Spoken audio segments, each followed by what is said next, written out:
Big up, guys. Welcome to this reaction stream to that shocking performance yesterday from England. Absolutely shocking in the Euros. Yes, they won 1-0. Not convincing, though. Yet again, Southgate, no, not the man. Why is he still manager? Why is he? He's taken us, to semi-finals and final, quarters, semis and the final. But, we're not playing great football. It's not. It's horrible. It's terrible. And by the way, just ignore this logo, the cricket one I've got up there. I can't remove it for some reason. But yeah, it's pathetic. I watched it last night. Yeah, Bellingham scored a good goal. He had a decent performance. But who else showed anything? And Stones was poor. And I've said it for time now. I said he's overrated. I don't rate the guy. Made mistakes and stuff. I just don't know what's going to happen. I can't see us winning this Euros. I just can't. I'm supposed to be having a guest on, of course, in a little while. Hopefully he'll turn up fairly soon. But obviously I want to get into all this. I just don't know. I don't see where we're going here, England, under this manager. He's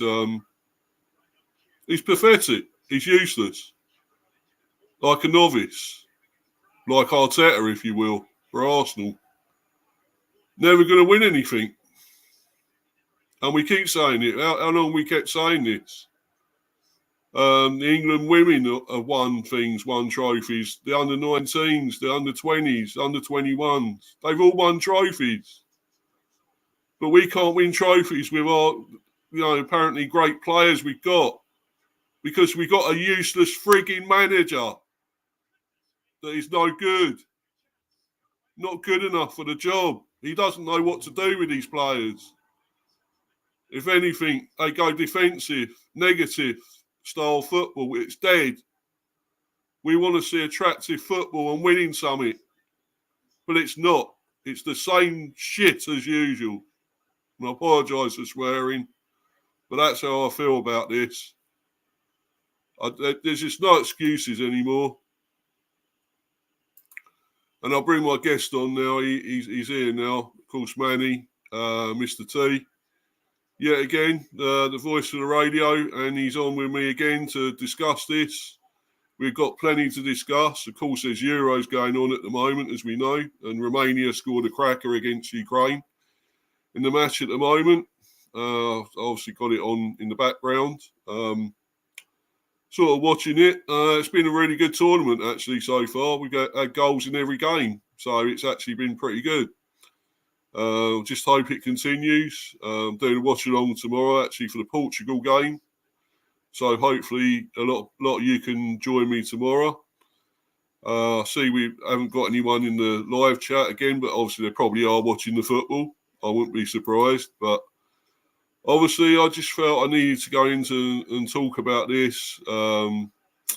It's terrible. I just don't know what's going on. This guy's had to go years ago, Southgate. He's not the man for the job.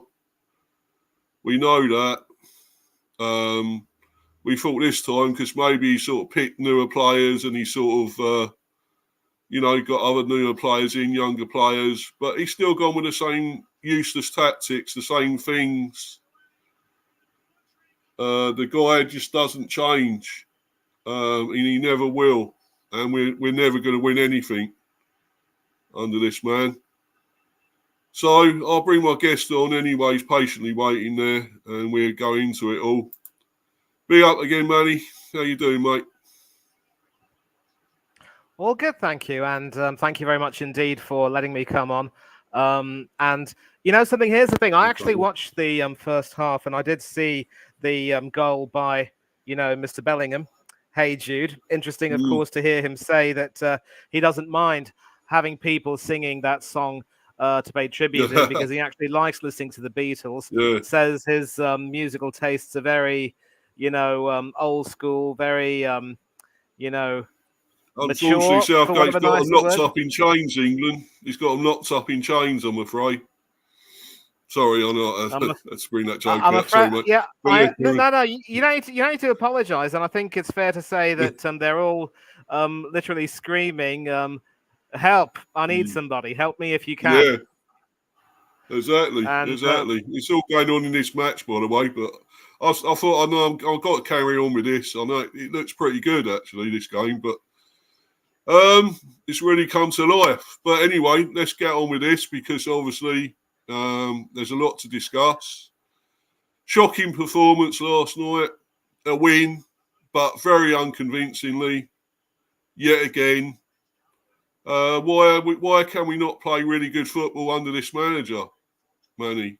Have you got an answer to that? very simple. He doesn't have any tactical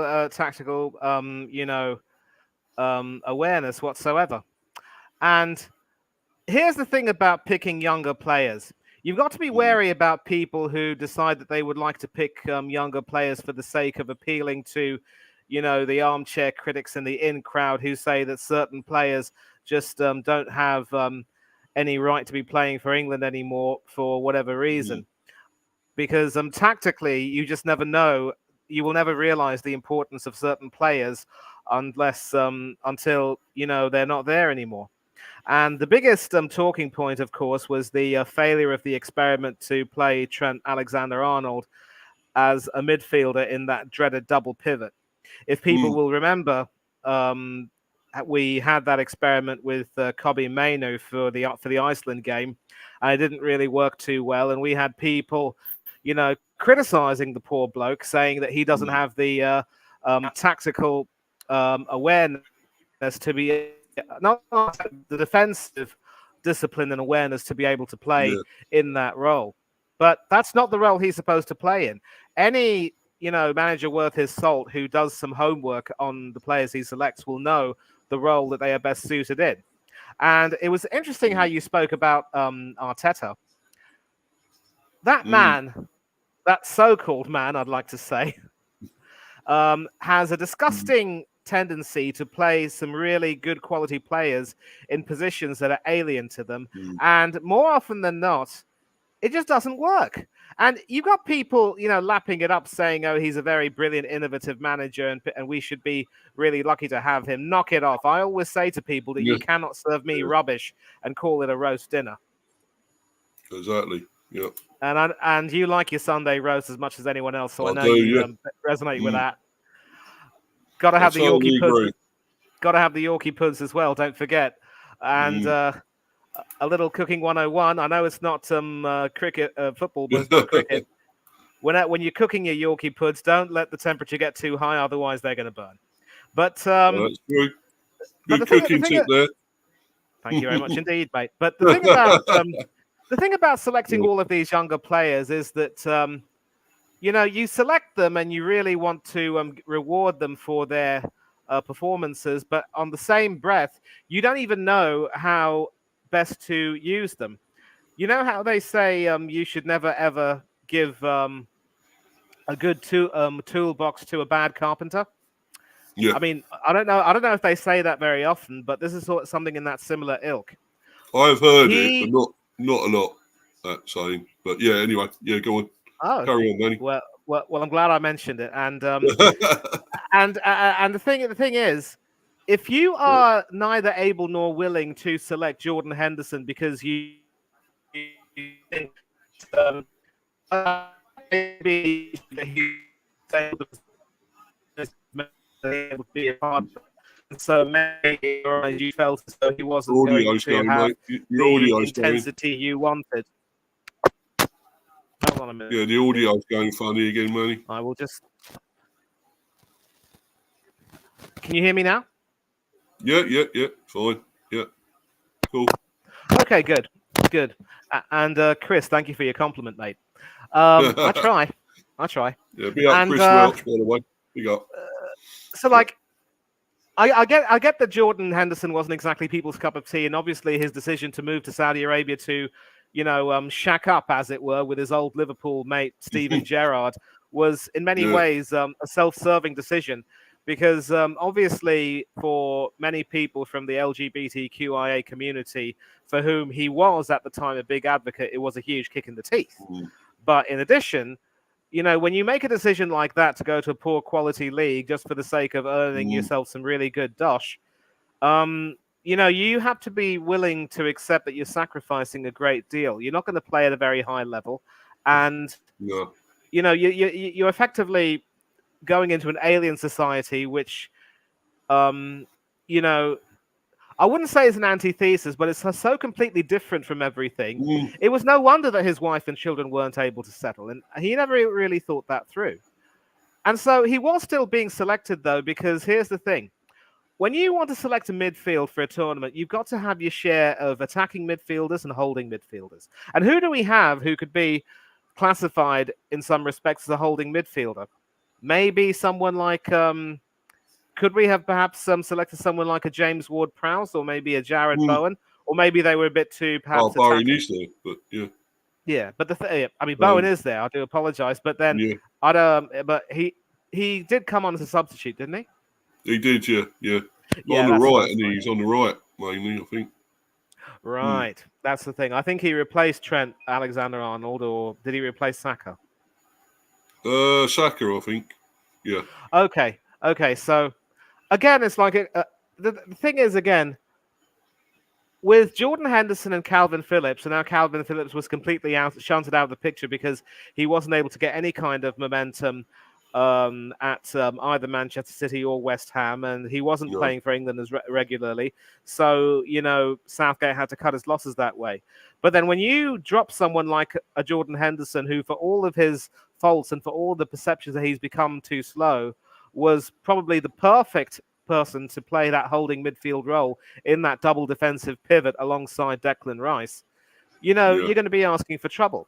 Because you have people like Kobbie Mainoo and Trent Alexander-Arnold, and maybe Adam Wharton could possibly come in there. Do any of those guys really have the ability to control themselves and make sure that they remember their defensive duties? Mainoo was exposed against Iceland, and now Trent was also exposed against Serbia. So, where do you go from here now? And this is why I say, Yeah. don't it always seem to know that you don't know what you've got till it's gone, as Joni Yeah. Mitchell famously sang. Yeah. You'll never know how Remember useful a player Jordan Henderson is until you go into a major tournament without him. And when we played in the World Cup, at least in the group stages, we were scoring goals for fun. I mean, we walloped Iran, which was easy enough. We stumbled a little bit against the USA, which was probably not the best, but Jordan Henderson wasn't really, at fault there. And Hanno, I know you'll disagree, but I'm going to sort of explain it. And we pumped Wales for 3 goals and then moved all the way to the quarterfinals. And there we lost to France. And Henderson actually was one of our better players in Qatar, because when you play the 4-3-3, when you play the 4-3-3, when you play the 4-3-3 with Rice, Henderson, and Bellingham, you allow that to transition nicely into a 4-2-3-1, so that Bellingham can. That was the main part. That England played a 4-3-3. Hanno, Rice, Bellingham, and Henderson. And so when Bellingham went forward, Rice and Henderson were the double defensive midfield pivots. That those two combined were from the back four, and Bellingham was moving forward. So now we have a situation where we have Rice, we have Bellingham, and we have Trent. Bellingham has to go forward, but Trent can't just stay still. He can't really maintain himself. And it was funny to hear Declan Rice saying, I will make sure that I speak to my defensive midfield colleague and tell him to make sure that he gets his act together. But is there any coincidence that when you saddle Rice with more of that responsibility, he also starts to struggle? And no, in the World Cup, we played a 4-3-3, Hanno. We played a 4-3-3. In the Euros, we played a 4-2-3-1, and Calvin Phillips was the man then. And at that time, Henderson wasn't really much in the picture. He was coming on as a sub. I remember. Exactly, and Chris has supported me. Apart from Henderson, we don't have a player like that in the squad to keep the midfield balanced. So never mind the fact that we've got a weakened defence, we've got an unbalanced midfield. I don't care if our attack is the envy of every team, in the continent or in these championships. It's meaningless if you can't balance it. So we're top heavy, but middle Yeah. light and bottom lighter, if you will. And if you say that they say the defense is the main foundation, if your foundation is weak, then your building's going to topple. So against teams who will get their act together, we're going to struggle. And it's also noteworthy to mention that Dragan Stojkovic, who both of us will probably remember was a magnificent player back in the day Oh, yeah. for the I then remember him, yeah. Great yeah, player. for the then Yugoslavia. He actually was supposed to feature in the 92 European Championships for Yugoslavia, who were magnificent during the qualifiers.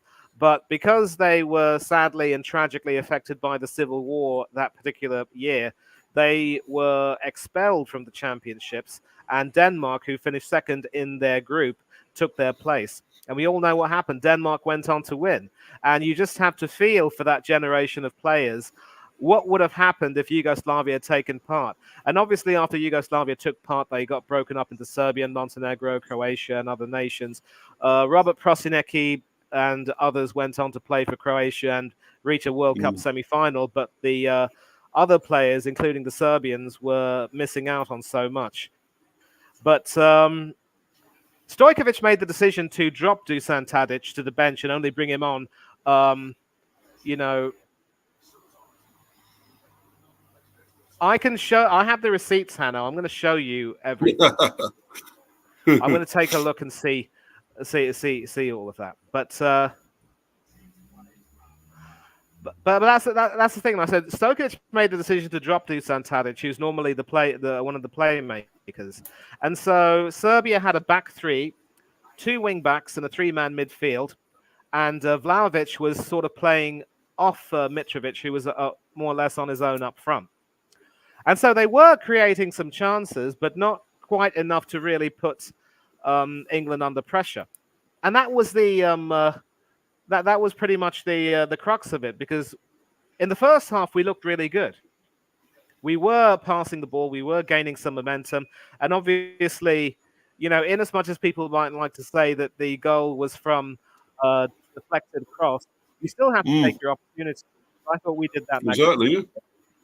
We did, and give credit to Saka for getting to that position to cross it. Okay, it was deflected, but it made it into a really good cross, and Bellingham finished it brilliantly. Great header, I thought he had a really good game, but probably the only one standout for England, Bellingham, probably, when you think about it.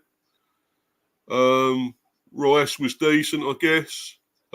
Saka at times, but there's no real standouts apart from Bellingham, I would say. Chris Welch, Henderson kept Liverpool midfield balanced when they won Champions League, Premier League, and other trophies. Yeah. Right. So I'm actually He was poor. Bellingham was poor. No, I wouldn't have said that. Well, I mean, he did have a really good first half, but maybe in the second half, I think he tied a little bit. And I'm not too sure you can say that Rice was necessarily better, because he had a really good touch map, but I think he was also getting a little bit overworked, and at times he probably would have felt the Rice was overcooked, I think. But yeah. Absolutely. I mean, ever since he joined Arsenal, I think he's either become overcooked or undercooked. Neither one nor the other. And I am taking a look at the group stage over here, and it looks as though Hanno actually is correct, because Henderson didn't start the first game against Iran when we pasted them for 6 goals. He did come on as a substitute against, I want to say, the...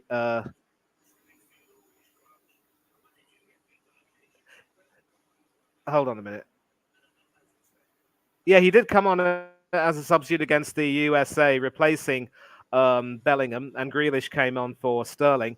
But then he started against Wales, and if memory serves me right, when we take a look at the knockout stages, he also started the other two games. But when he came into the team, you could see, if you take a look at the way things were conducted, that he really gave the midfield that he settled the midfield down, gave it that solidity.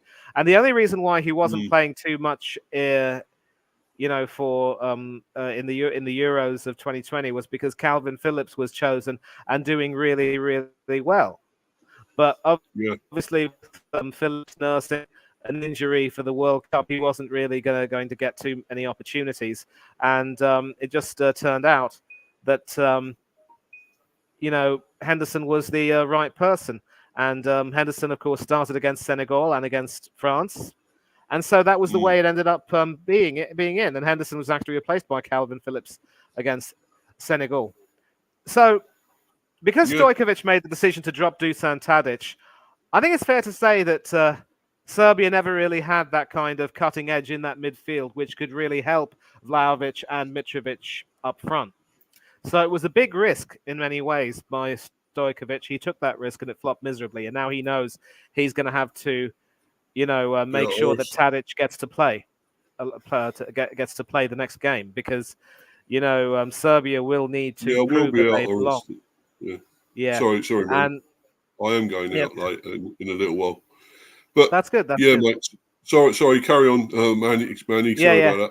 Yeah, it's all good. It's all good. I promise you, it's all good. It's all good. So. Now Stojkovic knows that he has to start Tadic in the next game, because Serbia will need to prove their mettle, especially when you've got Novak Djokovic trying to cheer you on. You can't let down the world number one tennis player, now can you? No, true.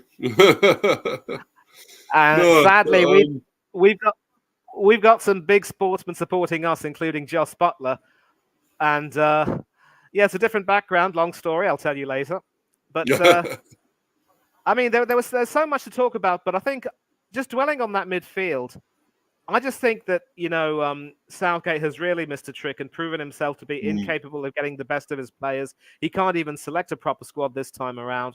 And we have some people telling me, no, you've got to trust him. He's done the right thing by picking these players. We've got a very strong squad and we're all happy. If you do some analysis, you'll realize that we don't have that. And thankfully, I hope you agree with me, but thankfully, Chris also agrees with me in the chat. So big up to you, mate. And it will be interesting to see how well we play against Denmark, who do look good, notwithstanding the fact that they allowed Slovenia to come back and equalise. Yeah, they'll be a bit more of a challenge, definitely, Denmark, I think. Much better team. Got a few B's players, as we know, in that team. Norgard, Jensen and all that. So don't forget Mr. Damsgaard. Used to be. Don't forget Mr. Damsgaard. Don't forget. Yeah, he actually come on quite well towards the end of the season. I thought he was playing really well. I hope he can do it in the new season. I really rate him, but for some reason he didn't click when he came straight into our team.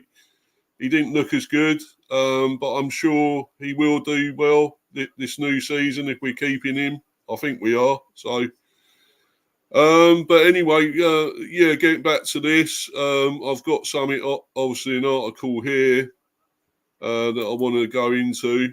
It says simply not good. This is from the obviously Daily Mail online. European media are left unimpressed by Euro favourites England's hard-fought 1-0 win over Serbia, as let Equip give one defender 3 out of 10.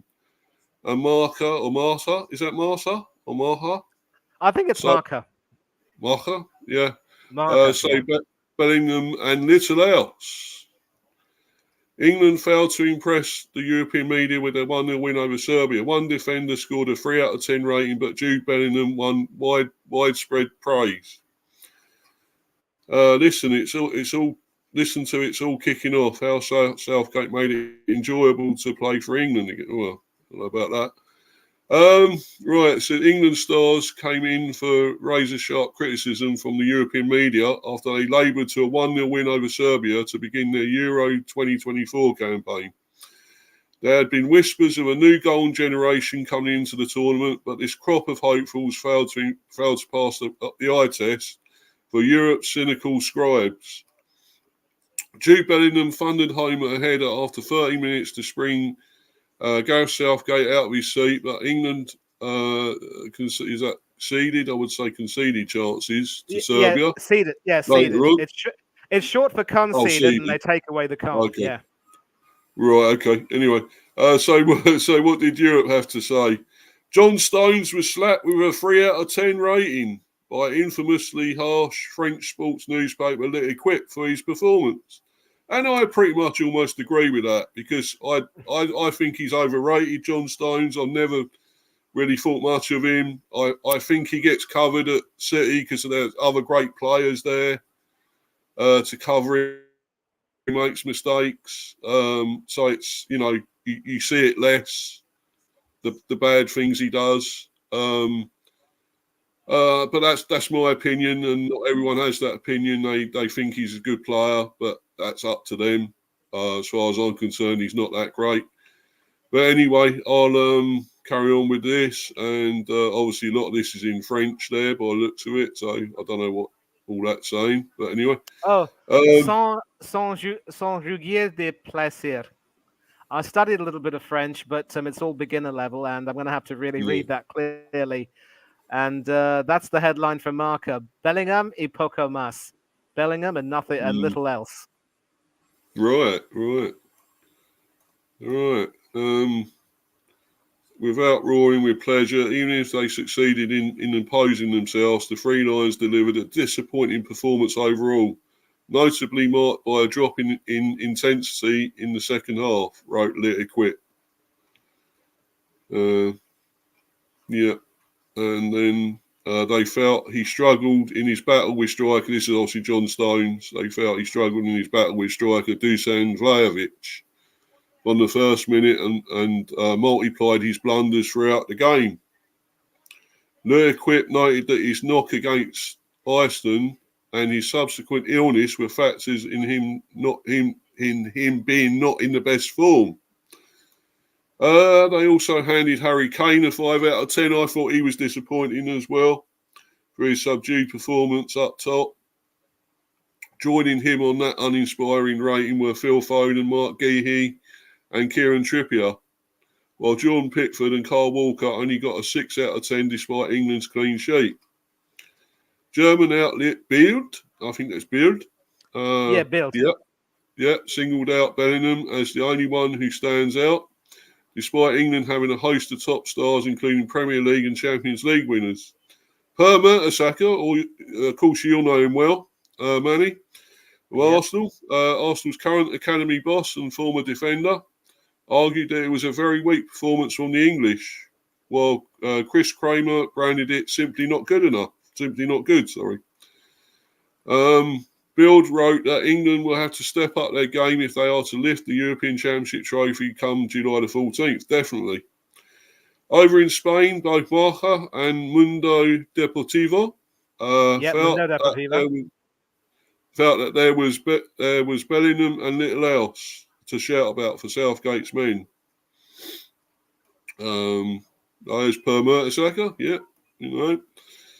And right, anything else? In a sweeping broadside against the national team, they wrote that England fought through a dull and very even duel and believed England would have had a tough time against stronger opponents. Kane was anonymous in their view. And while they praised Bellingham's involvement, they also criticised him for going too far down the field. Were there any positives? L'Equipe liked what they saw from Trent Alexander-Arnold. Don't know. Not sure. In midfield, lauding the quality of his set pieces. Well, not that free kick. His precise crosses on the left side and the precision of his passes. The Parisian paper liked Saka's assist, and how he carried out a series of astonishing dribbles along his line, and praised his support for Kyle Walker, though they noted that his influence faded in the second half. Alexander-Arnold and Saka both got a rating of 6 from L'Equipe, while Bellingham scored a 7. Not bad considering their penchant for being extra harsh. Marca were also more lenient in their assessment of England's approach in the latter stages, thinking it signified England's knowledge that in a short tournament is more important to win than to convince. I don't agree with that. Do you, Manny? In a short term, well, there is something to that in a way, in that you want to sort of get out of the open stages unscathed, and then you can sort of try and find out your best combination, and then sort of work with that, so to speak. I mean, take a look at our cricket team over in the West Indies. Didn't have the best of starts, having our Scotland gauged out and losing to Australia, where we were found out. But then we seem to get into our stride, and for what it's worth, we are in the Super 8s, and hopefully, we found the best combination to play with. And as I said, that combination should probably play the first game of the Super 8s. So Serbia, I wouldn't say we gave them too much respect, but Stojkovic actually, choked when he didn't pick Tadic in his starting 11. So it was right for us really to take more advantage of them. But we just proved, as I said, that we're a Jekyll and Hyde team, because in the second half, I don't think we offered very much. I think it's fair to say that Kane was simply not able, and John was probably playing as though he had stones in his shoes. Yeah, I'm just glad. I'm just glad that Pickford didn't have to pick any balls out of the net. He kept a clean sheet, and as we all know, Rice was overcooked. Some of these, newspapers, Steve, can be very controversial with their views and reviews for the sake of it, and we remember a lot worse being said. I mean, if you remember when we played our first game of Italia 90 against the Irish, we didn't exactly, shine in that game. We took the lead, but allowed Kevin Sheedy to step in, bypass Steve McMahon, and equalise. And that, of course, was a game. That, of course, was a game more than infamous for Gary Lineker suffering from a tragic case of incontinence on the field. I remember seeing that. Yeah, I didn't really want to see that, but I had seen it. Yeah. Yep, but one of the headlines from the Italian press, it might have been Gazzetta dello Sport, said, translated into our vernacular, "No football, please. We're English." And of course, ever since our exit from Euro '88, where we were one of the favourites, but were unfortunate enough to be drawn in a group with the two eventual finalists, and also a very plucky Irish team, of course, who we faced again in, I think that was Cagliari, which is our opener, I think. The English press were scathing about Sir Bobby Robson, legend that he was, and wanted him to resign, and they were never happy with our performances in qualifying for the World Cup, including a 17-match unbeaten run. And even they said after that performance, bring them home. But then, we put in a brilliant performance against the European champions, Holland. And we secured the win over Egypt, which meant that we would top the group I don't recollect whether it was goal difference. And that particular group saw us, Ireland, and Holland qualify from that group. Holland, of course, being fortunate to qualify as one of the best third-place teams. I think Egypt, that tournament, were definitely no mugs, but they just didn't quite have the experience and the quality they needed to overcome their opponents. And then, of course, as you know, it was David Platt's magic against Belgium. Gary Lineker's rescue act with those two penalties against Cameroon. Then, of course, that night in Turin, where we literally bossed them in the first half, and came back from an unfortunate free kick goal to equalise through Mr. Lineker himself. Had Chris Waddle hitting the post, and we were dreaming of a final against a weakened Argentina side, which I believe we could have pumped. But then it went to penalties, and we all know what happened, and I don't want to speak any more of that. I burst into tears that day, Steve. And I'm sorry for droning on, but the thing about the media is that sometimes you've got to take a little bit of what they say with a pinch of salt, because some of these media outlets in the continent really do not like us very much, especially if they're French. L'équipe, for instance, that is how you pronounce it, l'équipe. Oh, okay. You know that the French will never waste an opportunity to poke fun at us, and will always, be determined to, give us a right good hiding, whether it's in the football or in the egg chasing, as you would call it. And Spain and other nations are not much better. So I often tend to defer to the words of our boys, and obviously, our boys can be not just our boys, but our ladies as well in the media. Our folk can be a little bit jingoistic at times, but sometimes when they have to be honest with their criticism, they can be, and we take what they say much, a little bit more seriously. You take a look at the ratings over there. I don't know why Kostic was given a null rating. Maybe he went off a bit too early. I don't know. Yeah. But mainly sixes for Serbia, a few fours, some threes, and clearly they missed Tadic's presence in the midfield. Us, we had. Sorry, Manny. What did you actually make of this starting lineup from England? I think it's the usual. He goes with Kane up front on his own. Why do we have to have that? And Kane was anonymous. He was terrible. As I said, Kane wasn't able, and why would you pick Watkins and Tony in the squad if you aren't going to even use them? Why would you even want to do that? I mean, why couldn't you put Watkins on for Kane in the second half or something? Tried that in behind. Either Watkins or even Tony, who has experience of having played, against similar defenses and would know how to muscle his way in and get behind them. And he didn't even bring on Cole Palmer, for Pete's sake. He saw that Foden was struggling. 2-0 Romania. Oh boy. Well, it looks as though the Ukraine won't be remaining in the tournament for very long at this rate. And not looking good for Albinchenko and that, is it? No. Not very much. No. I had Ukraine finishing second in the group and Romania finishing bottom. So that shows how much I know. But this was the expected lineup that we were going to pick. Going Homer, I think. He's in deep trouble.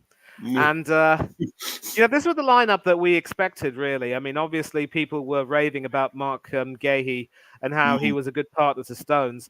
But the thing about Stones is that it's just proven, really, that Stones and Maguire are like conjoined twins. You get rid of one, you effectively hurt the other. And that's pretty much the way it is with Stokes. You just don't know what you're really going to get with that sort of a pairing. And so I think when Stokes was taken off and Ezri Konsa was brought on against Iceland, we looked a little bit more solid in the friendly. I'd like to see Southgate at least be a little bit more. Why can't he show the same ruthlessness, with his selections for the squad when it comes to bringing off players who clearly are not able to continue cutting it? It's ridiculous. I know. And he took off probably our best players, which were Bellingham and that in Saka. He took them both off when others were poor, and he still took those two off. There's a part of me that would like to think that maybe this is part of some master plan by which he just lets the team gather its momentum against some teams in the earlier stages, and then they probably start to turn on the style, as it were, in the latter games, in the latter stages rather. But again, if you're going to drop some unconvincing performances like this, if you're not going to maintain the consistency of performance, if you're not going to be able to perform the same way in the second half as you did in the first half, then you're just not announcing yourself as a serious enough candidate to go on and win the tournament. And if Germany were able to pace the Scots for 5 without barely breaking a sweat, they didn't even bring on Thomas Muller. I think they brought on Fulkrug, who had a good goal. Emre Can, who was a late replacement for Pavlovic, scored the final one. Angus Gunn there, you might as well refer to Angus Gunn as Tommy Gunn, really, because he was absolutely useless in that game. But if the likes of Germany and Spain could really turn on the style, Why can't we? And Germany and Spain are supposed to be considered favourites to win the tournament as well. Yeah. Switzerland also proved their class. So we, again, have to really, it's like, how do I put this? You've got people often say that if you're in a big family and you want to have a second helping for a meal, you've got to make sure you have your first helping very quickly. It's the person who screams the loudest, really, the worm that the baby, so the baby dove who screams the loudest that gets the worm from the mother or something like that. And we're just not screaming at the moment. We're just not really doing enough to announce ourselves as one of the favourite teams. And yet we have people lauding us as the favourites, mainly, our own culprits in the media, and some other fans who think that because we're the home of the Premier League, we're all that. But we're not. We're not. If it weren't for the foreigners coming into our Premier League and playing with us, our league would be, pants. 3-0. 3-0 Romania. What is wrong with the Ukrainians today? Jesus Christ. But, so we do have some concerns. And I think if Southgate is serious, he will address some of those concerns. And one of those concerns, of course, being, the left side. What do you think of the left side? Foden was over there. Wrong position. Out of position. That's not his position at all. Phil Foden for me. Why is he over there? And I'm going to go into that in a minute. I've got an article about that, about Phil Foden. So I'm going to talk about that in a little while. But there's just so much wrong. He's just got so much wrong here. I don't know what his thinking is. Can you get it? I just don't, with what he's doing here. And it is negative. It always is. It's defensive. Come out and play, man. Come out and attack.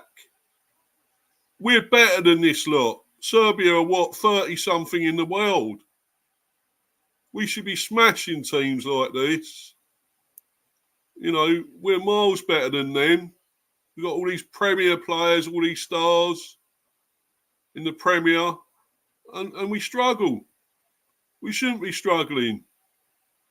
And it's your fault. It's your tactics. Where you put these players, it's all wrong. And it's got to be changed. And unfortunately, you've got to go. We know you've got to go. This probably is your last tournament anyway. And it's been one too many as far as I'm concerned. But, I just give up with it, man. I don't know what he's doing. And to begin with, picking these players, not picking Branthwaite when he had him in the squad. I would have put Branthwaite in ahead of Stones. I know he's younger. He's a lot younger in experience. But what the hell? You got to blood these players sometimes in tournaments. Exactly. And I think he's good enough. Branthwaite is good enough. I really do. And that's the thing. That's the thing, Steve. I always am wary about these managers who try to, pick younger players for the sake of it, but then don't give them any opportunities. It's like Southgate is using the ruthlessness of his squad selection to take attention away from his poor tactics and the fact that he's not even willing to give some of these youngsters a chance. If you pick them, you've got to make sure you play them. Exactly. In the aftermath of Euro '88, if I'm pretty sure you might remember, because of the nature of that that tournament, the way we went out with a whimper, several members of that squad, I'm thinking of Glenn Hoddle, Kenny Sansom, Viv Anderson, and others, were effectively phased out and told that their services were no longer needed. I don't even think Mark Haitley was. Haitley wasn't even in the squad, but he was still a part of the team that was playing around about that time. But we also never heard from him ever again. I remember him well, Mark Haitley. Yeah. Didn't his dad play? His dad played as well, I believe. Played football, didn't he? I'll confirm that for you. But memory I have of Mark Haitley is in that Tony Haitley is that. Tony Haitley. Yeah. in that video for the song that they did, Going All the Way, Tony Adams, and Steve McMahon were seen riding these go-kart like cars and just pretending to drive and having a little bit of fun. And I think they ended up crashing those cars. And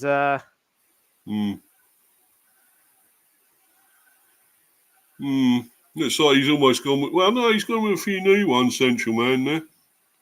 Obviously, Shaw, he's brought back in my new Rice, Jude, obviously Bellingham, Palmer, Gordon, Foden and Kane. Some of them I agree with, some of them, like Palmer and whatever, I definitely would have in. I still think Mainoo's too soon for him. He's too raw still. Don't know why he brought him on obviously yesterday. But didn't do much. He didn't have time to do much. What was it? Yeah, who else has he got? Gordon. I rate Gordon. I think he's a good player. Flash, as I call him. Very good player. And there is a few there. As I say, I wouldn't pick Stones. Sorry, I just don't rate the guy.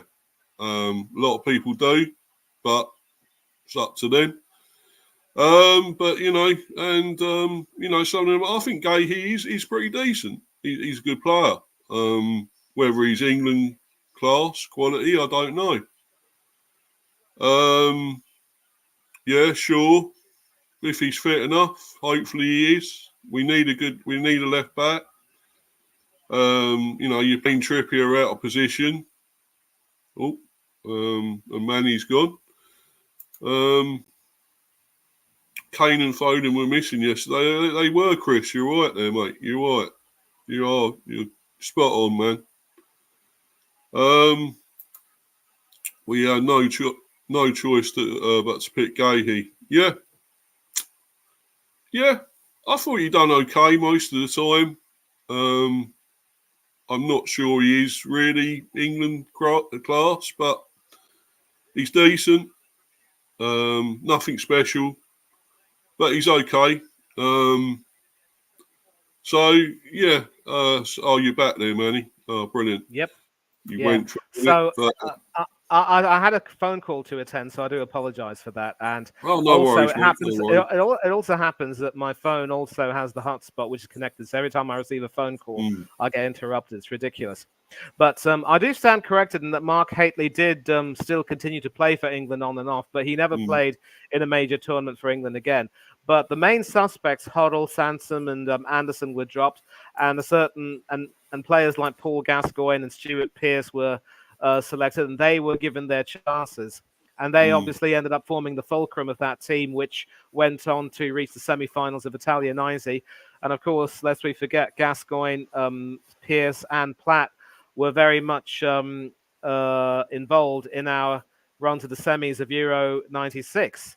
And that was also a time where Terry Venables was trying to phase out the stars of Italia 90, the likes of Peter Beardsley, Des Walker, John Barnes, and a few others. Great players. So, but so when you phase out the old guard and pick some new players, you've got to have the sense to pick those players in games like this. Because if you want to, plan for the future, if anything, has to be now. And when you make that decision, you've got to have the courage to go ahead with it and stick with it. But Southgate doesn't have that because courage. He's a coward. He's proven that he's a coward. Yep. The way he effectively allowed Rashford, Saka, Sancho, and Sterling to, get devoured by some really rabid so-called England fans after he lost the Euro final in 2021, it was disgusting. He had the opportunity to prove himself a statesman and not just an employee of the FA and say, you know what, I'm not going to have anyone insult these players. These are great. These are wonderful role models, great examples for the country. But you just don't see that kind of dynamism in him. You don't see that sort of a manager who's really willing to say, to defend his players and really take responsibility for his own squad and team selections. What he's effectively doing here, Steve, is selecting the squad And once we flatter to deceive, he washes his hands off everything, and we go again. It's ridiculous. It's stupid. But Exactly. Central Man Network in the chat. I remember him from Del Boy Gun TV. Central, good to see that's you. what I thought. I knew him, from that. Yep. Del Boys, so, so he sasays he'd pick Shaw. I'm not sure if Luke I'm is not fit, sure fully fit. about Shaw. No. If he's fit enough, that is the thing, isn't it? He's been without football for a very long time. Mm-hmm. He's hardly ever played for United, has he? Did he have maybe 3-4 games if he'd done that at all in the season?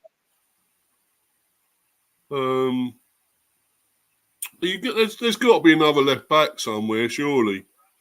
We could have had that guy from Luton, Alfie Doughty. He's a left back. English. Around the... There are left backs about. Oh, I don't know. Okay. Oh, Manny's gone again. Yeah. So obviously, all that with the team, he's got to change this. He's got to change it up. We've got to be more attacking. I mean, it's still too negative. You're never going to win games the way we're playing. Never. When you come up against the really great teams, and no disrespect to Serbia, they're okay. They're sort of 30-something in the world. Mitrovic is, decent, good player. Maybe Vlahovic. But they haven't got that much else. And, we should be walloping teams like that. And I don't know what it is. It's the way he lines up, Southgate, with what he picks. And he should have been more positive against them. Yeah, okay, he don't want to lose the game, of course, okay. It's the first game of of the group, of our tournament. Okay, yeah, we don't want to lose, but, you still got to play good football. A lot of the teams have already been decent, been playing good football in this tournament, likes of Germany and even Romania against Ukraine here are playing really good football, Switzerland, good. Italy played some good stuff at times. Trying to think of the other really good. Spain, of course. Yeah, Spain were pretty good. So, you can play good football and win games, and we just don't. And it is that all down to Southgate, his mentality of being negative, of being defensive, and not trying to concede, not not going all out, no guts, no glory attitude. He hasn't got that. It's just terrible, and we're just going to be the same way. It's going to go the same way of the rest of the tournaments. This one, we may get to the quarters or semis. I just don't know. Not sure about the final this time. And after this, he's got to be gone. He's got to be gone. No more excuses. The guy's got to go. If he ends up winning it, so be it. But he's still got to go. I believe we still need a better manager than this to get better football. There's plenty about there and around. I mean, I don't know if Eddie Howe will want the job. I know he's still with Newcastle, but I think he's a great candidate for it. Eddie Howe, very good young manager, done well with Bournemouth, as we know. Of course, next player as well. I think he's got what it takes to maybe do something as an England manager. But he's still with Newcastle and maybe wants to stick with them. He might not want the England job, but I'd give it. I'd ask him. I'd see what he says. I'd give him the question if he wants it or not. And and we'll find out. Sorry, Manny. I'm just going into the manager when Southgate goes, because I'm sure whatever happens here, if I can't see us winning this, no way. But if we happen to, he's still got to go, no matter what. And I'm saying who we'd have, after him. And I'm saying about Eddie Howe from Newcastle. That's who I'd pick. But the thing is, he might just want to stay at Newcastle, but you don't know until you ask him, do we? So, what do you make of it? Yep, definitely. Yeah, I mean, it's still a little bit too early now for what it's worth to talk of replacements. Eddie Howe, the Eddie Howe issue will always be, fraught with questions. For example, how would Eddie fare after, not quite being able to, build on that Champions League success? Qualification success from the season before last. I mean, he's had his share of injuries, and obviously, my issue is that he might also not have that big personality needed to be able to communicate very well with more of the senior players, and they may see him as someone a little bit like how the Liverpool players treated Roy Evans back in the day before Gerard Houllier came in. They saw him as more of a lovable old mate or an old uncle, as it were, but not someone who could necessarily, be fair and firm with them. And I think Gerard as well. Yeah. Yep, and I think you just got we're just going to have to sort of really search for someone who will, fit the bill. Would you go back to a foreign manager than the British one? Could we say maybe Klopp? Would he get the job? Could he get the job? Jurgen Klopp, German manager.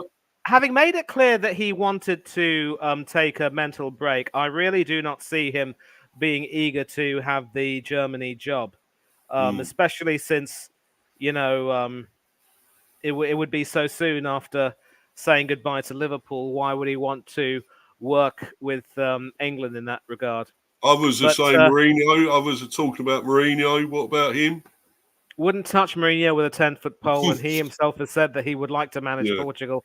And maybe the timing will prove right for him in that, by that time Cristiano will have retired, and he can deal with, players with less with a smaller ego, as it were.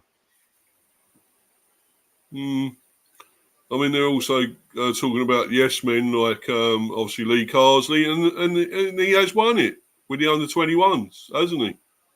With England, yes, Lee Carsley. So actually, he may be a pretty good candidate for the job. He's already won the trophy. Well, one of them. So, I don't know about many others. Of course, there was talk about Graham Potter again, but not sure. He's been a failure wherever he seems to go now in Chelsea and whatever. He's, failed. I'm not sure about him. He was good at Brighton. I thought he was really good there when he didn't have a lot of money, and he sort of done well with the squad he had and the players he had without having loads of money to spend, really top players. But I don't think he's right for the England job. Just really trying to think now. Would they go for somebody like Tuchel, for instance? Or there was a part of me, mind you, that thought that Tuchel would be a good shout, but I think the stint he had with Bayern Munich has probably, done a bit of damage to his reputation in a way. Yeah, well, I mean, obviously we can't really speculate and talk about it till obviously he does go Southgate, and hopefully it will be after this tournament. But obviously I want to talk about this now, about obviously what's happening with Phil Foden, basically. Yes. And he is putting him out of position, I believe. He's not in his right position. He's not a left-sider, I don't think. Apparently he does play there, and I think he may have played there for City, but I don't think it's his ideal position, his favourite position.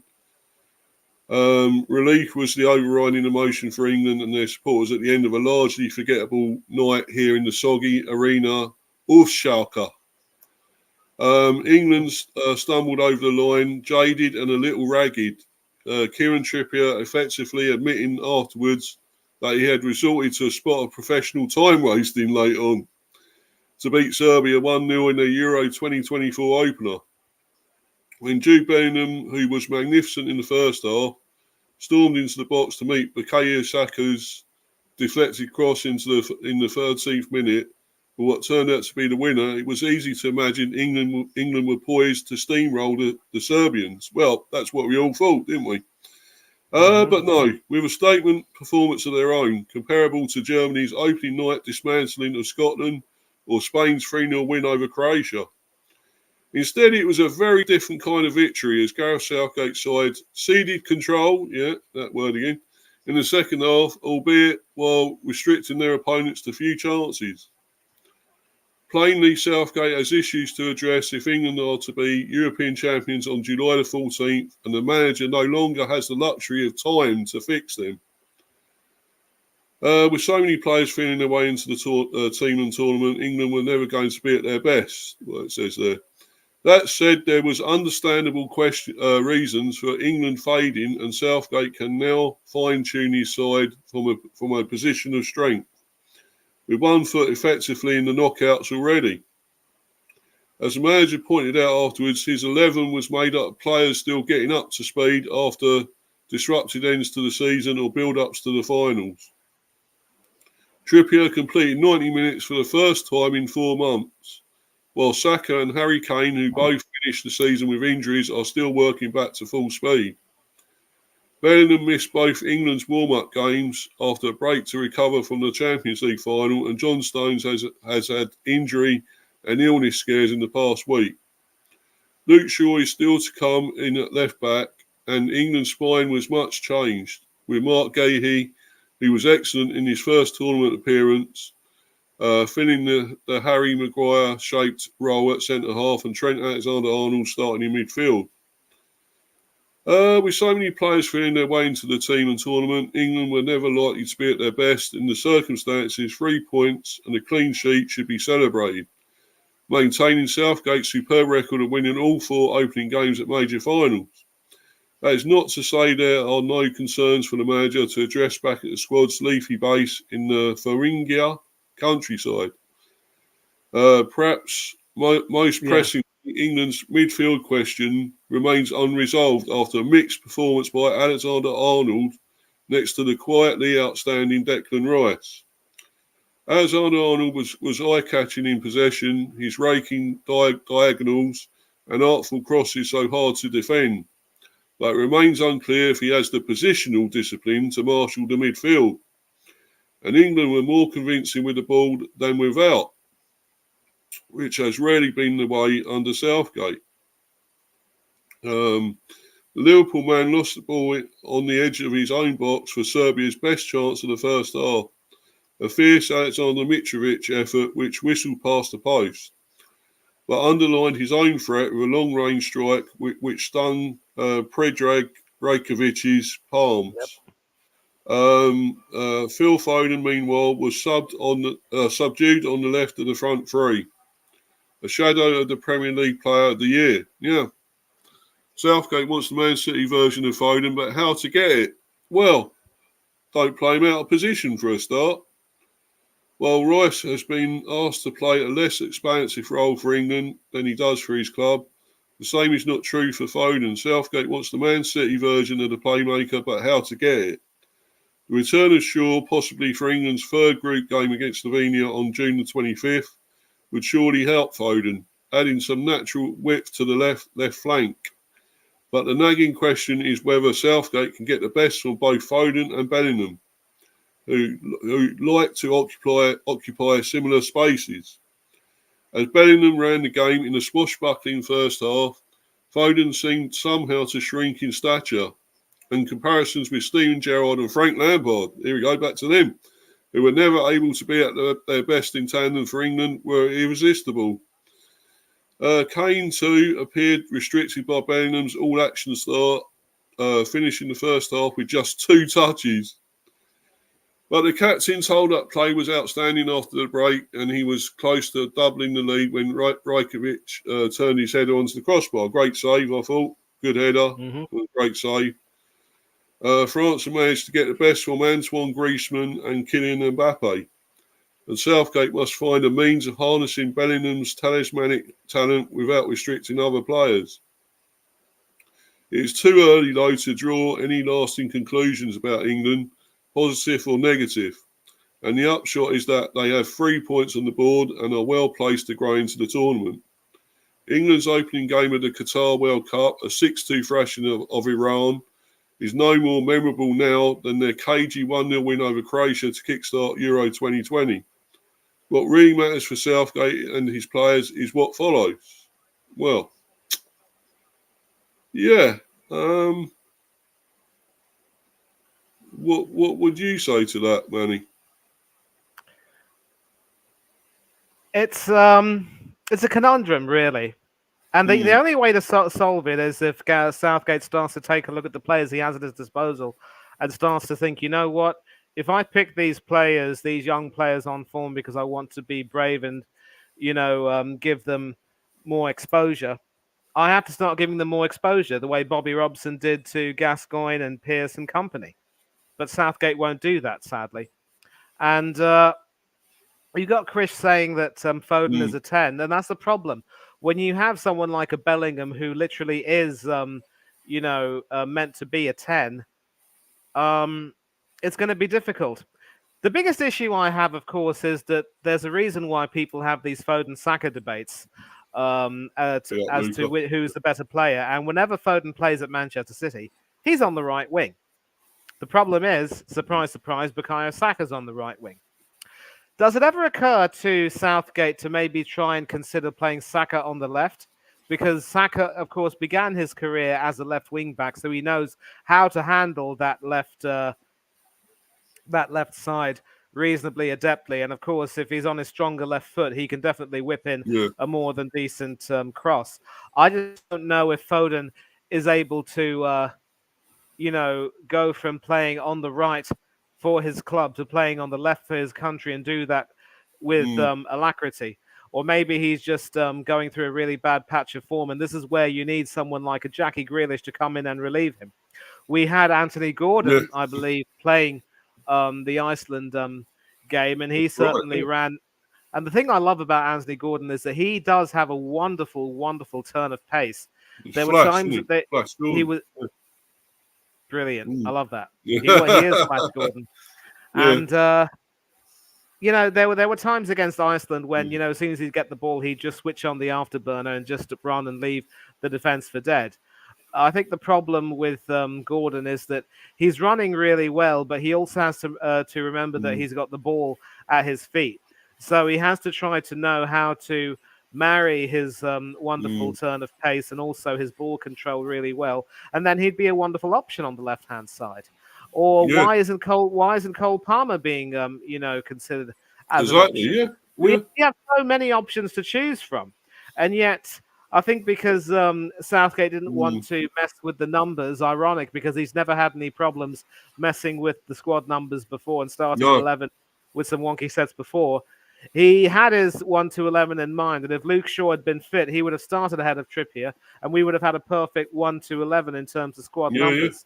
That was the same issue which, Sven-Göran Eriksson suffered from, and on many occasions, it just didn't feel as though we were playing our best team. And even Luca agrees with me, saying that Gordon offers a little bit more on the left. Yeah, Gordon or Palmer, as you say, either of those. Yeah. So this is the time where, as a manager, you've got to be brave and proactive and make your substitutions. And even in Italian 90s, Bobby Robson was smart enough to take off Steve McMahon and bring on David Platt, and the rest is history. Yeah. You got old Platty, You remember him, of course, at Arsenal. He was at Arsenal for a while, wasn't he? Yep, he came down to wind his career with us and won a league double with us. Always and forever an England legend. I'm so glad that he joined Arsenal and picked up a league medal and an FA Cup medal too. But Yeah, Um, so that's the thing. I mean, the problem with yeah, Southgate is that he's just a coward, and I think there's a part of exactly. me Yeah. that thinks that he's probably going through the motions with the understanding that he feels a little bit drained, and maybe this is his last game. He's not Mm, taking the job seriously, and he's not doing us or his players any favors. And that's what right. really, really angers me about him. And I want to say big up to Ryan Mather from Huddersfield Town Fan TV. He did a review earlier today, and he has said almost exactly the same things you're Mm, saying. You two need to get together and do a stream. yeah, You'd yeah. really hit it off with him, I think. Yeah, you have to give me his Insta thing. Is he on Insta or Twitter or Yep. whatever? He's on Oh, both. X He's on still. both. He's on both. He's on both. Yeah, yeah. I'll get them off you, Manny, and I'll get in touch with him, and hopefully, yeah, we can collaborate on stuff. That'd be good. He sounds like he knows his stuff, so yeah, that'd be great. And yeah, brilliant. So yeah, but anyway, I feel would he now? I mean, the thing is, we know what Southgate's like, but really, he should now go all out against Denmark. He's got 3 points here. He's got that cushion. Why does he not now have maybe a two up front or a Watkins up front instead of Kane or whatever, or other players, or like a 4-3-3, like an attacking whatever, and have probably Palmer or Gordon or both even on the left, and have Foden out more to where he usually plays for City, which is on the right, in cutting inside. In that pocket in the right hand side. Maybe off of Saka still, which obviously he probably still wants to keep playing Saka. And would you carry on with probably carry on with Bellingham definitely, and you got to have Rice, I guess, there as well. Um, who would you keep going with Alexander Arnold? Do you think he's got what it takes at this level in the midfield? He's definitely not a right back, is he? So Here's the thing. Here's the thing what do you about think? Bellingham.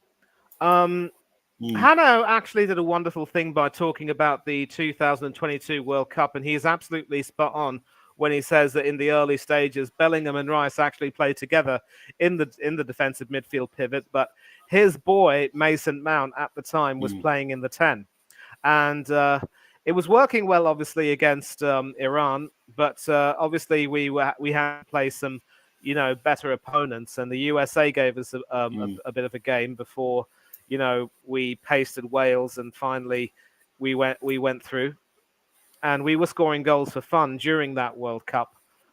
It was after Mount was dropped. I think he might have gotten an injury or something. Bellingham went into um, ended up going into the center of that midfield or something like that. That three, we started to play a 4-3-3, and Henderson ended up, playing his role quite perfectly. And I was really, really happy with Bellingham finding his natural role. Bellingham as a player does mm, have the technical deficiency. I mean, no, the technical efficiency and ability to play as a defensive pivot. But if you put him as a defensive midfielder and you don't allow him to go mm. up, then you're going to stifle the poor boy. But Yeah. with Trent Alexander-Arnold, he can do a good job as a 10. He can, Mm, and if he could, if he also use his ability on set pieces more mm. effectively, if you're playing him in a more advanced role.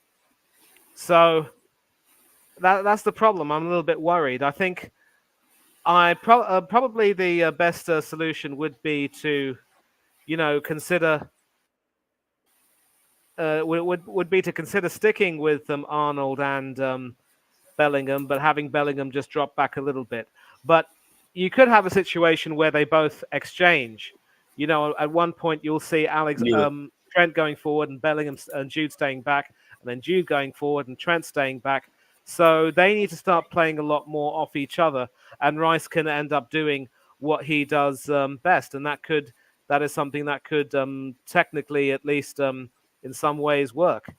So I Mm, wouldn't mind seeing that, to be honest. But as far as Foden is concerned, I think he had a very poor game, and I really don't want to run the yeah. risk of him having a poor show against Denmark.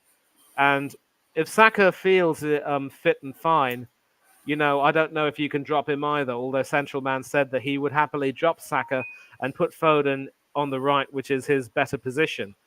Yeah. But I think Gordon should come into the frame for selection, as should Cole Palmer.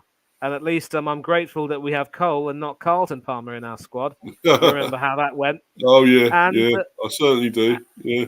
yep, and Yeah. we can make some changes. And let it also be remembered that we don't have one foot in the knockout stages yet, because if we lose to Denmark, then Denmark end up having a record of played to 1-1, drawn 1. Ours will be 1-1 and lost 1. And so we will have to make sure that we, do well in our last game against Slovenia to make sure that we go through. And that shouldn't be too difficult in theory. And who out of these would you go? Could you? Sorry, Manny. I'm just thinking. Is there anyone else here you would play against Denmark? Any? Could we bring, say, as you say, Duncan or Konza or anything like that into the defence? Or I want to see Ezri Konsa given more minutes. I think he proved himself magnificently against Brazil and against Iceland. I know a lot of critics were saying that his performance was a little bit, for some reason, selfish. I'm not too sure how they got that idea. He replaced Stones against Ireland. He replaced Iceland. He replaced Walker against Brazil. And on both occasions, he did himself and his reputation the whole world of good. So I'd like to see him get rewarded. And, I know that a lot of people are going to disagree with me on this, but as long as we have Ezri Konsa in the squad, who needs Ben White? Take your crybaby backside and go home. Yeah, exactly. Yeah. Ben Short. Yeah. But anyway, I, of course, he came from Brentford. We make all the best players who come from Brentford, don't they? Ezri Konsa. But yeah. Speaking of that, we've also got, of course, we've got Tony there. Do you think there's a place for him in this? Would he get a game somewhere along the line? I just don't think that Southgate will do it, Steve. I mean, Watkins and Tony playing off one another would be a sight to behold. And, you'd have the classic two-man striker partnership. You got the big, strong target man, and the other one, Watkins, who's more, stylish and agile, for want of a nicer word, and someone who is a little bit more, cute, you could say. And that would be the best way to go about it. But Southgate won't do that. He will stick to his tried and trusted formula of playing only one striker. Invariably, it'll be Harry Kane. And we're just going to have to depend on the same, go through the same sort of events. And what you said in your intro was quite, it was perfect in a way, because as you said it, you want to see entertaining football. You also want to see the team doing really well and making sure that they can win. And under Southgate, there's no real chance that could happen. So we've got to ask some difficult questions here. We have to. I mean, if Southgate really is serious about taking England to victory and really doing himself and the team, his players, justice, he has to make sure that he can, get the best out of his players, but also make those decisions. There's no point in being ruthless and picking a squad where you get rid of some of the more established players if you're not willing to give the youngsters a chance. Yeah, exactly. Yeah, I agree. And why bring these players? Because if you're not going to play them, I mean, it's a total waste again, isn't it? What are these players getting out of it? They're not even playing. I can't even fathom what Tony and Watkins will be thinking, really, because they'll be sitting over there on the squad, having had great seasons. I mean, Tony didn't have necessarily a great season with Brentford, but Watkins was magnificent with Aston Villa, and they'll be thinking, was it worth it? But there's also another point of view which says that maybe, Kane could soon be coming to the end, and Watkins will certainly have his time, as will Tony. And maybe they have to be a little bit patient. But sometimes there's also a case where, if it's not working, you've got to be willing to try something different. And you've got to be willing to, take the bull by its horns and say, you know what? We've got to try something different. We've got to make sure that we, have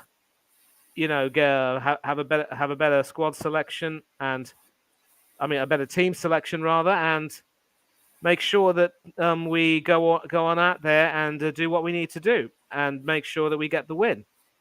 I just don't know if Southgate will be capable of doing that, though. The thing is, right, Manny, we have got Denmark next, and we know they're a good team. They're a very good team. They're no mugs. I think we beat them. Did we beat them last? I think we beat them, was it 4-0? Was it 4-0 or something? I might be wrong. I'll have to look that up. I know we did beat them in the Euros. I'll have to look that up, but I do remember... we did beat them in the semi-finals of the last Euros, but that was a 2-1 margin. And the thing about these Scandinavian teams is that they, more often than not, find a way to be able to, counter us effectively, because many of their players also have Premiership experience. Let's not forget. So. I think it's Ukraine we beat 4-0. Ukraine, wasn't it? We beat the Ukraine 4-0, and that was in the knockout stages. I remember that. We literally... And they've lost 3-0, by the way, today. So, against Romania. And who thought they would do that? I think a lot of people thought they were just making up the numbers, Romania. But they proved to be a very good team. I was one of those people who thought that Romania wouldn't, do very well in these group stages. Shows how much I know, as I said. Yeah, I thought they were no hopers, really, but there you go.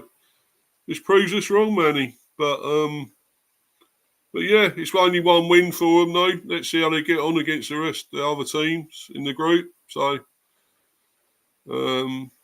just because they beat Ukraine. Which is a bit of a shock, really.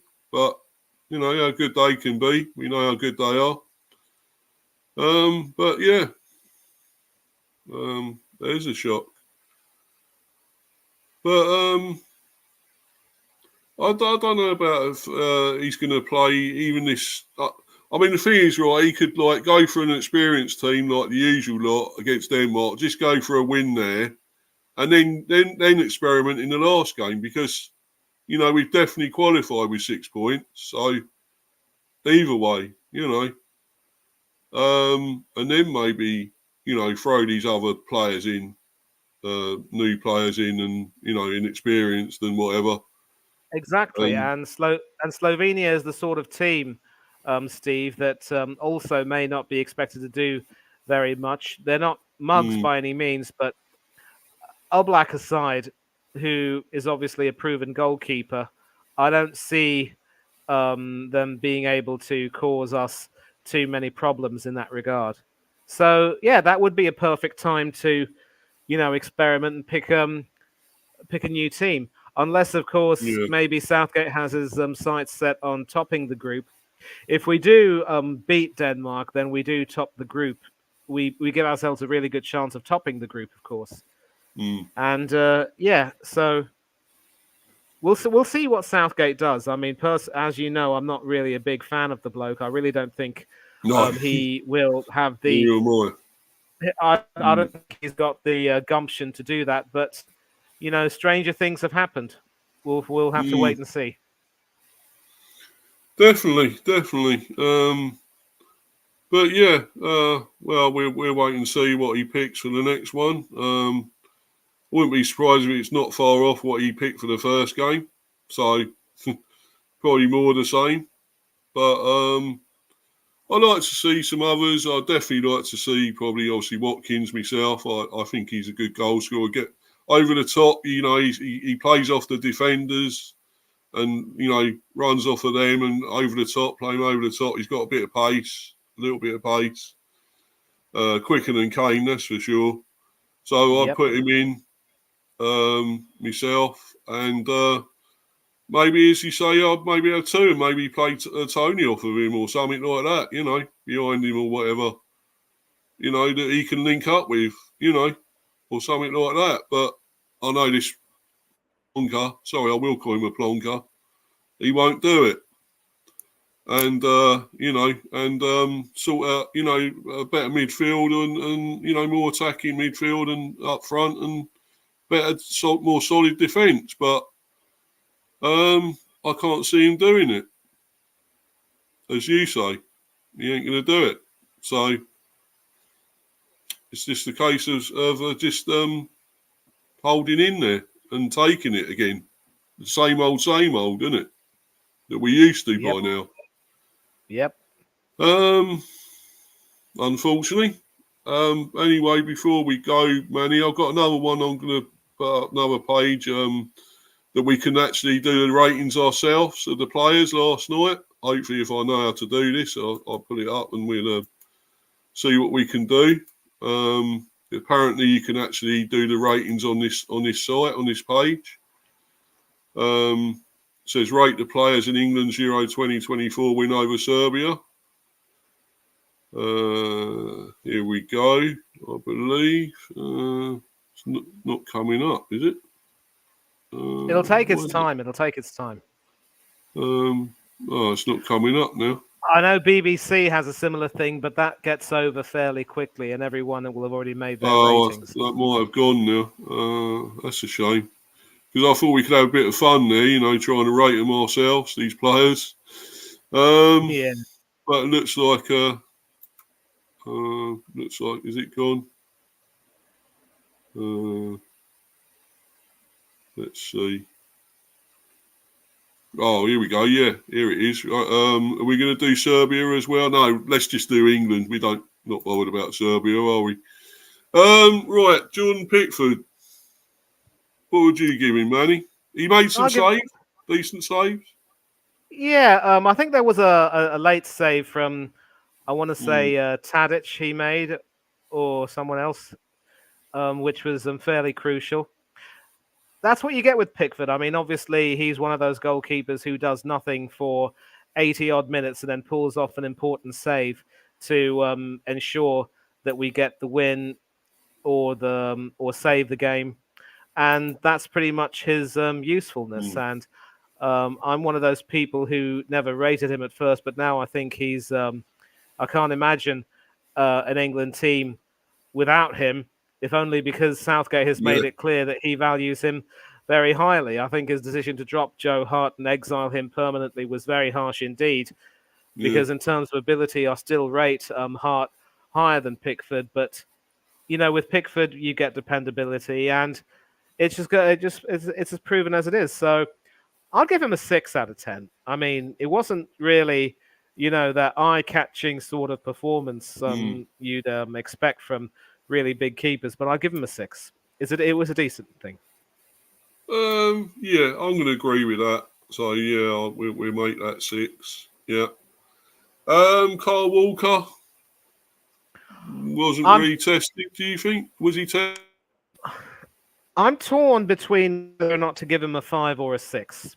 And just to be clear, with the exception of maybe one or two people, I don't think anyone really is worthy of anything more than a 6.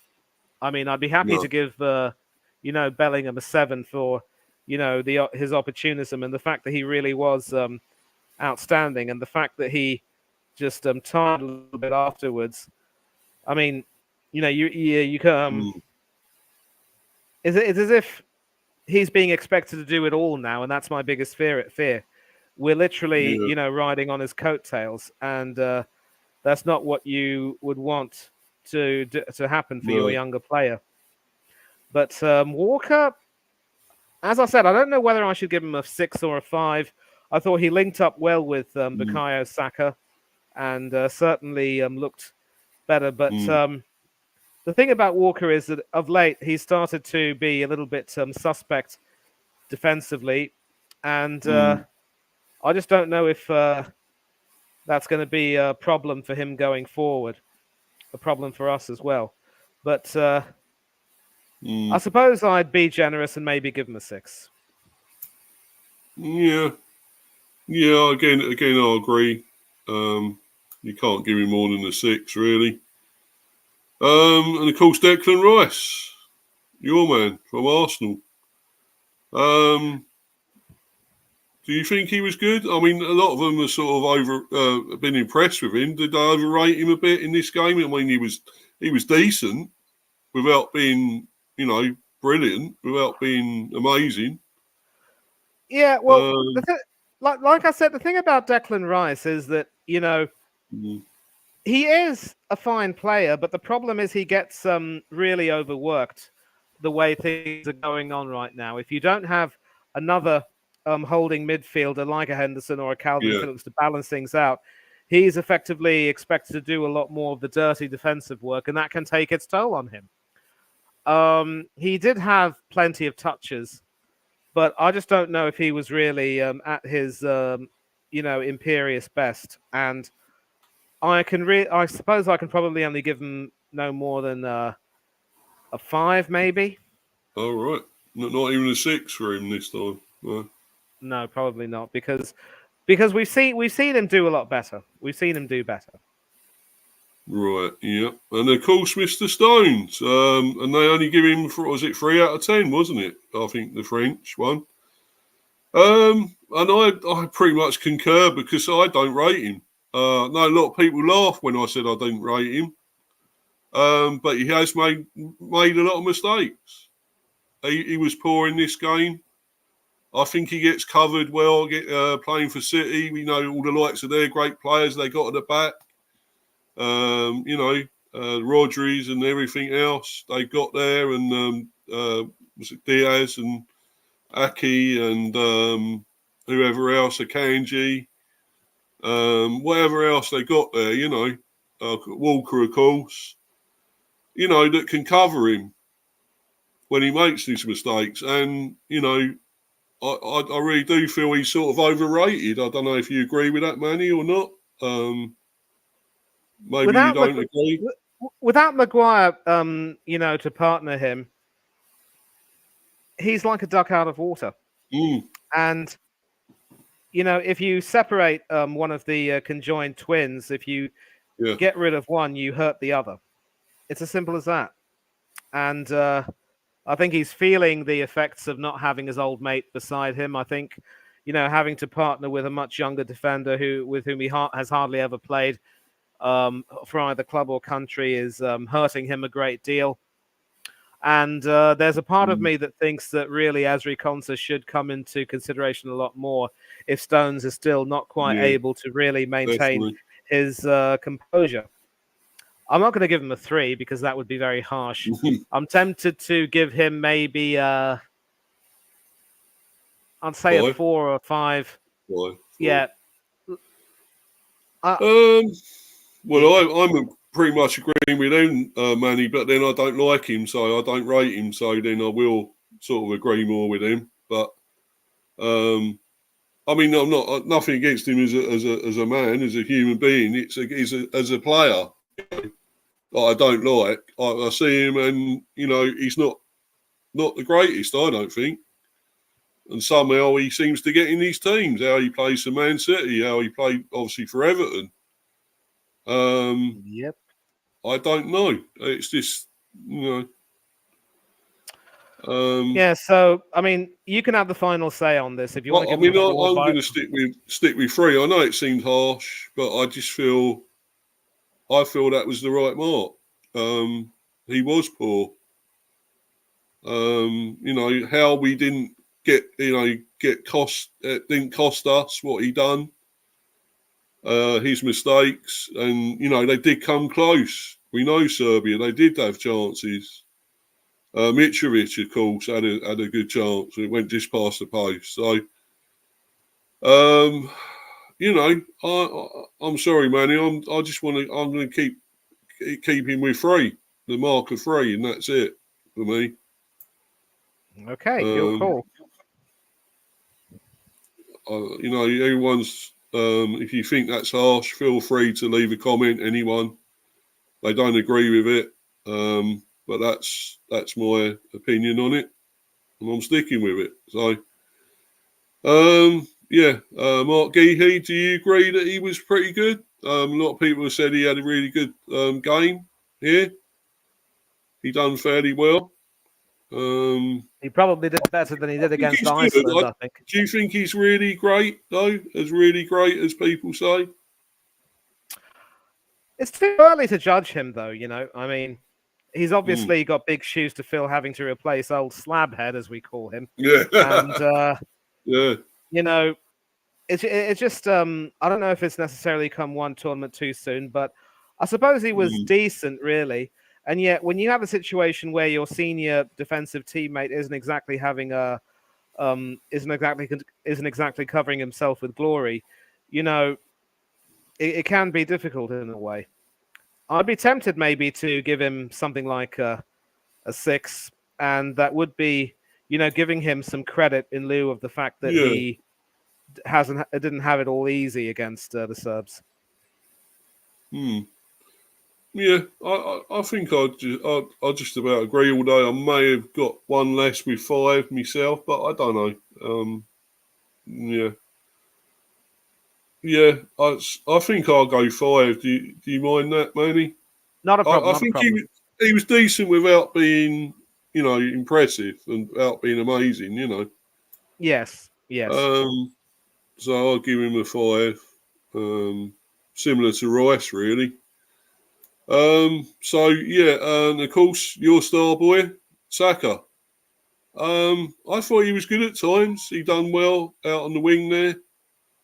I think he done some good things. Of course, done that cross for Bellingham to head it in, and I thought he was fairly good. What do you make of him, Manny?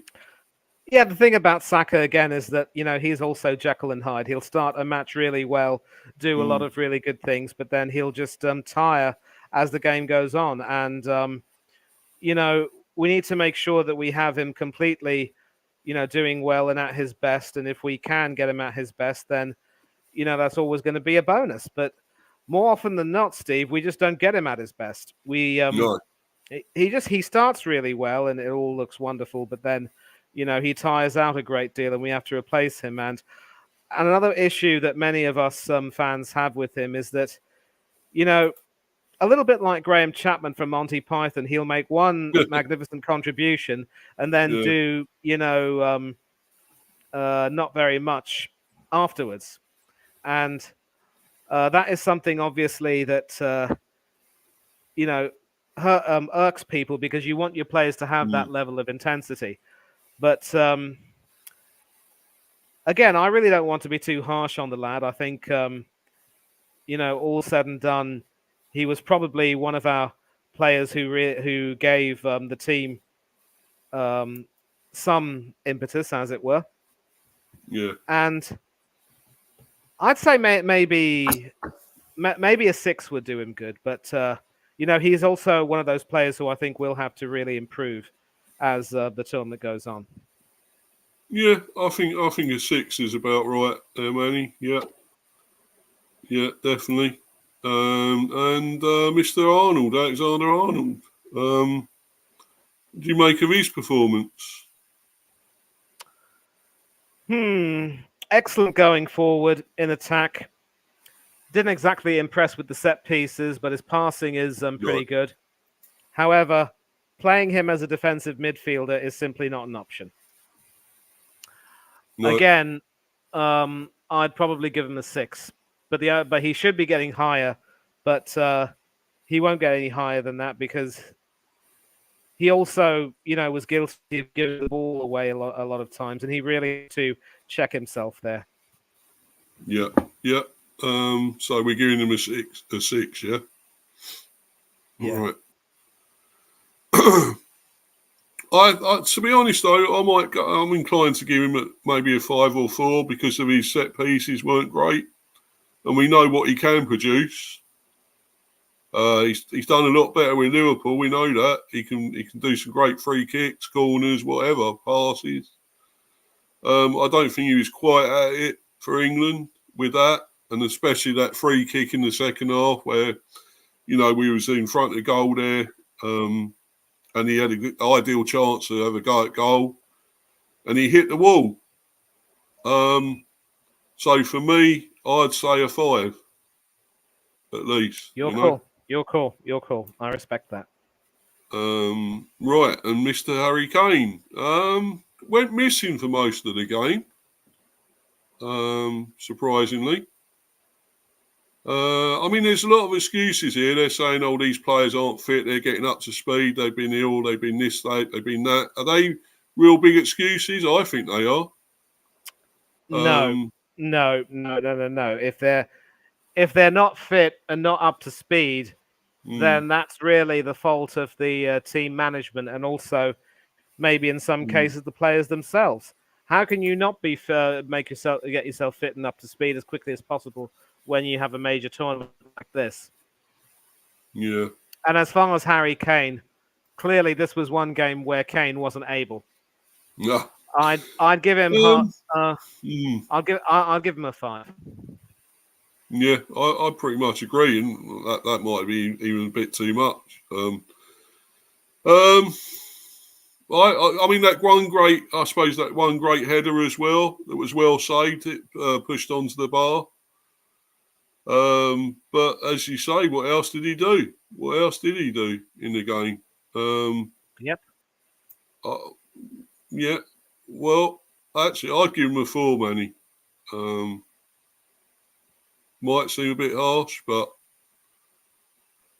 I don't know. No, actually, for that header, we give him a 5. Yeah. Something to redeem him, as it were. Yeah. Mr. Bellingham, we thought was probably one of our best players in the game. I thought he was really good first half. Of course, scored the goal, the winning header. Yeah, I thought he had a really good game. Without being amazing, but he had a really good game. Yeah, it's going to take some time for him to get used to the fact that he will be, you know, England's main man. He was obviously one of our greatest finds in Qatar, and you know he really proved what an outstanding talent he was. And then, of course, the move to Madrid happened, and we all know the story. And I think the more frequently he plays in major tournaments like this with that responsibility on his shoulders, the more I believe it will bring out the best in him. And he'll handle himself well, I think, you know, as long as Southgate doesn't, you know, throw him to the wolves and just, you know, and just abandon him, as it were. I think he's going to be perfectly fine. And I think, you know, this game, this well-taken goal, he's proving himself to be literally the heartbeat of our team. He gets a 7 from me. Yeah, I agree. Definitely agree there. And that's what pretty much a lot of people had for him, his rating. So, yeah, I'm going with that, definitely. Foden. Disappointing. Really disappointing. But out of position, you could say. Not good on the left. But why should he be that bad, even if he's playing out on the left, you know? Shouldn't he still be able to do things in the game? Exactly. It's such a shame. He's got so much talent, this man, you know, this young man. But he's not been utilised right by Southgate here. He isn't. No, he's not. No, he's not. And the tragedy is, such was the poor nature of his performance, I'd be tempted to give him a 3 myself, as Lakeith did 4 stones. But, you know, again, people might say we're being too harsh on the boy, but he is, of course, a treble winner with Manchester City. Exactly. And many of the people who actually rate him as better than Bukayo Saka in many ways. So he has to be willing to accept that he will be criticised, and correctly so. Yeah, I would probably. I know what great season he had with City as well. He was amazing, and I mean he destroyed us in that game against us. He got a hat trick and everything, and was incredible. So, but unfortunately here, as we say, he's not being utilised right, and but then again, we can't just give a good rating because he's not been utilised correctly. So he's got to go. I'd say probably. What did you say? A 5 or 4? I'd be tempted to give him a 4, but Yeah, I just hope that won't be too harsh on the boy. yeah, I agree with that. Yeah, 4. Trippier, he's not a left back, really, is he? No, he's not. He's right-footed, and he's a utility left back. But although he does defend well in that position, he can't go forward for toffee. No. No, so really not much we could give him there. 4 again, 5, I don't know. It's not really his fault he's got to play there, is it? It's the manager's put him there on the left-hand side, so I don't know. I'll give him a 4, I think. Do you agree, Manny, or would you give him one more? Or maybe, yeah, I'm afraid I'll have to give him a 4 because, if he struggles on the left as well, it also affects the performance of Phil Foden, and he just can't cross from that left position, and without Luke Shaw, we don't have a naturally left-footed left back, so we struggle struggling a great deal on the left, and it looks makeshift at best, and it looks completely off kilter at worst, and I don't even know how we can, further go about it. No, correct. And but anyway, we move on to the subs that came on. Gallagher, I rate him. He's good. I think he's done well. I had a good season at Chelsea. I really think he's a very good player. Do you think he done much though when he came on in this game? Probably not. I maybe would give him a standard 5. Yeah. I'll probably agree. I don't think he was outstanding when he came on. He didn't shine or do that much. So, yeah, give him a 5. Jared Bowen, another one I rate. He came on and actually had a bit of an impact. He did, yeah. I thought he was pretty good again. I mean, really, you could say it is between him and Saka for that right hand side, right ring position.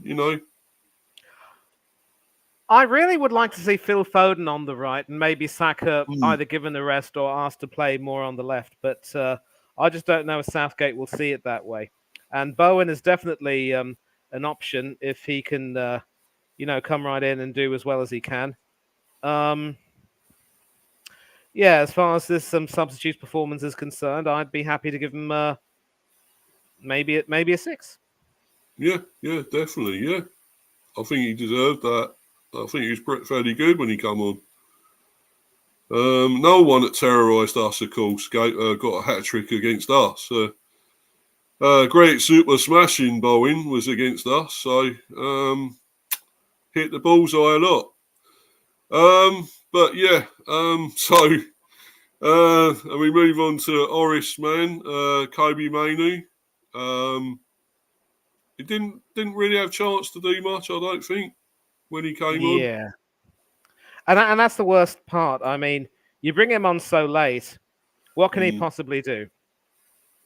Yeah. And he'd also get a standard 5 from me. And it's a shame, really, because you're picking quality. Yeah, you're picking a guy who literally has the potential to be a breakout star, and yet you're not even willing to use him effectively.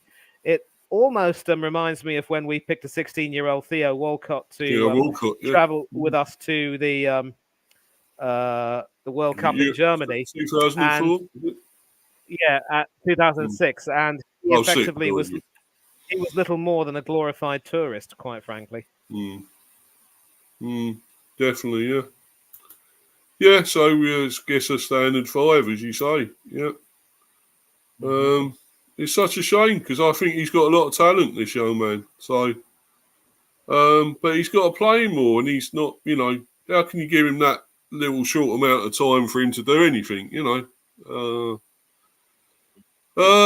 Anyway, mate, that's a little bit of fun we done there.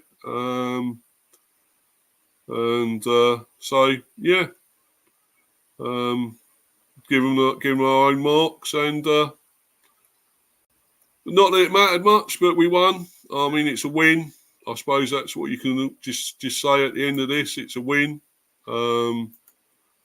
Unconvincing, but a win's a win in a way. 3 points. Yep. We hope for a better performance against Denmark. We really do. Because they're a better team as well, I think, Denmark. So we need to up our game, really do. Let's just hope Southgate does do something. He might change it up. I can't see it, but, let's just pray. It's a lot better because otherwise we're watching a dead team, as far as I'm concerned, playing dead football. Uninspiring. Not Euro winners, I'm afraid. But anyway, Manny, do you want to shout your socials out? Where can we find you, mate? Well, big up to you, first of all, for having me on here. Now you can find me a little bit more regularly. Otherwise, of course, on the Hiver Football Chat. You definitely can find me on Mr. B Talks England Cricket as we talk about England's World Cup campaign in the Caribbean and how we were fortunate to make the Super Sixes, but now we have a chance to show that we belong in there and can try and do ourselves a lot more justice. Also catch me on other fan channels such as Del Boy Gunner TV, Coach's Corner, Oris Talks Football. Of course, big up to Huddersfield Town Fan TV. Hope to be doing some more content with him for the Euros, maybe whenever he has a watch along. Also up the cherries in all departments where we had a preview show. We had a preview show, of course, for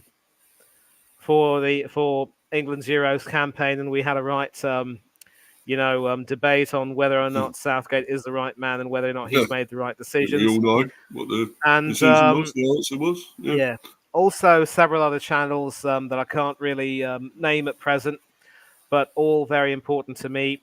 And, there's nothing much more I can say except if they don't believe me, I will send them a check in the post. But, nothing much else to say except I hope you all enjoy the sport that's continuing to be played, and I hope you all have a good, week and a good rest of your week, whatever you're doing. And just treat each other the way you'd like to be treated. Do unto others as you would have done to you. And most importantly, if you aren't able to agree to disagree without being disagreeable, then there is no point in having any kind of a discussion.